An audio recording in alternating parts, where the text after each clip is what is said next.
اعوذ باللہ من الشیطان الرجیم بسم اللہ الرحمن الرحیم وقالت طائفۃ، اب ایک بڑی سازش کا ذکر ہو رہا ہے کہ جو انہوں نے کی تھی مسلمانوں کے خلاف اور محمد رسول اللہ کو ناکام بنانے کے لیے۔ اس سازش کا پس منظر کیا تھا کہ چونکہ صورتحال یہ آ چکی تھی دنیا کے سامنے کہ جو ایک مرتبہ دائرہ اسلام میں داخل ہو جاتا تھا،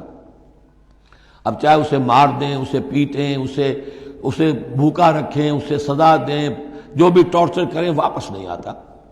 تو دھاک بیٹھ گئی نا کہ اسلام کے اندر کوئی ایسی کشش ہے، اسلام کے اندر کوئی ایسی حقانیت ہے، کوئی ایسی مٹھاس ہے کہ ایک آدمی بڑی سے بڑی قربانی دینے کو تیار ہے ایک دفعہ اسلام قبول کرنے کے بعد، اسلام کو سے دستبردار ہونے کو تیار نہیں۔ یہ جو ساکھ بن گئی تھی، اس کو توڑنے کا ذریعہ سوچا انہوں نے کہ ایسا کرو،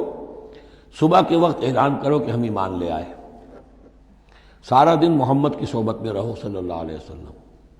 شام کو کہہ دو جی دیکھ لیا ہم نے، کچھ نہیں ہے یہاں، یہ دور کے ڈھول سہانے ہیں، ہم تو اپنے ہی کفر میں جا رہے ہیں، اپنے ہی راستے پہ جا رہے ہیں۔ اب اس سے یقیناً کچھ لوگ سمجھیں گے کہ انہوں نے سازش کی ہوگی، کچھ لوگ سمجھیں گے کہ بھائی بڑے متقی لوگ تھے، بڑے خشوع و خضوع کے ساتھ آئے تھے، بڑے اعلان کے ساتھ، شان کے ساتھ انہوں نے کلمہ کہا تھا اور ایمان قبول کیا تھا، پھر دیکھو سارے دن حضور کی محفل میں بیٹھے رہے ہیں، کچھ نہ کچھ تو دیکھا ہی ہوگا نا آخر، ایسے کیسے یہ لوگ چلے گئے۔ عام لوگوں کے دلوں میں وسوسہ اندازی جو ہے اس سے کرنا بہت آسان کام ہے، وہ سازش تھی جو بنائی، اور اسی کا اصل میں تعلق ہے قتل مرتد کی سزا۔ اسلامی ریاست میں اس سازش کا راستہ روکنے کے لیے یہ سزا تجویز کی گئی ہے کہ جو شخص ایمان لے آئے پھر کفر میں جائے گا تو قتل کر دیا جائے گا، کیونکہ اسلامی ریاست کی بنیاد ہے، آئیڈیولوجیکل ریاست ہے یہ، ایمان اور اسلامی تو اس کی بنیاد ہے،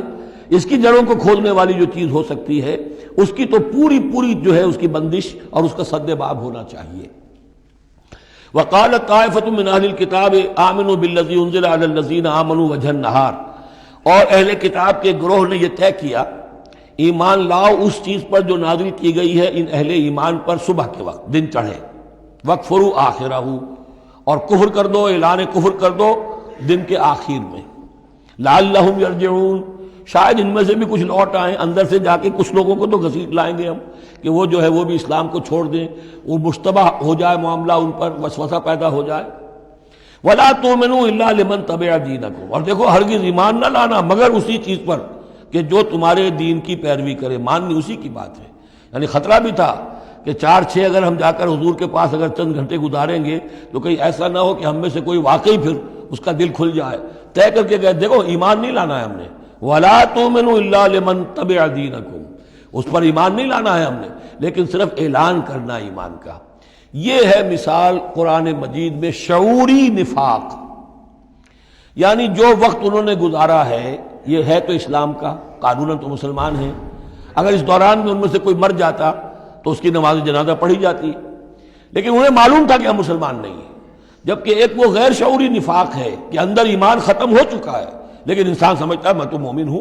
حالانکہ اس کا کردار وہ جو ہے منافقانہ ہے، اس کا عمل منافقانہ ہے، اور اس کے اندر سے ایمان کی پونجی جو ہے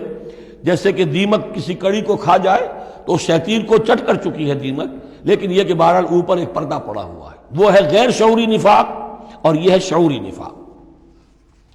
قل ان الہدی ھدی اللہ، اے نبی ان سے کہہ دیجئے دیکھو اصل ہدایت تو اللہ کی ہدایت ہے،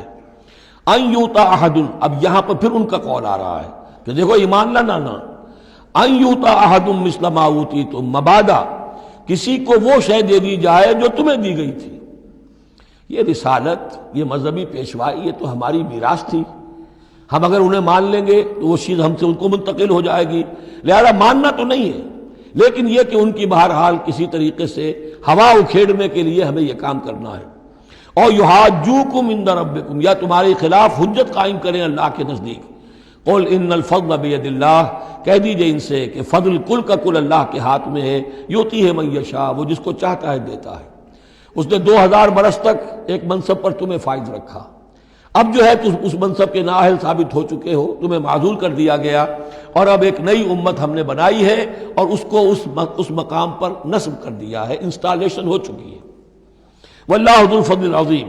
قل ان الفضل بید اللہ یؤتیہ من یشاء واللہ واسع علیم، اللہ بہت وسعت والا اور جاننے والا ہے، یختص برحمتہ من یشاء، وہ مختص کر لیتا ہے اپنی رحمت کے لیے جس کو چاہتا ہے، واللہ ذو الفضل العظیم، اللہ بڑے فضل کا مالک ہے۔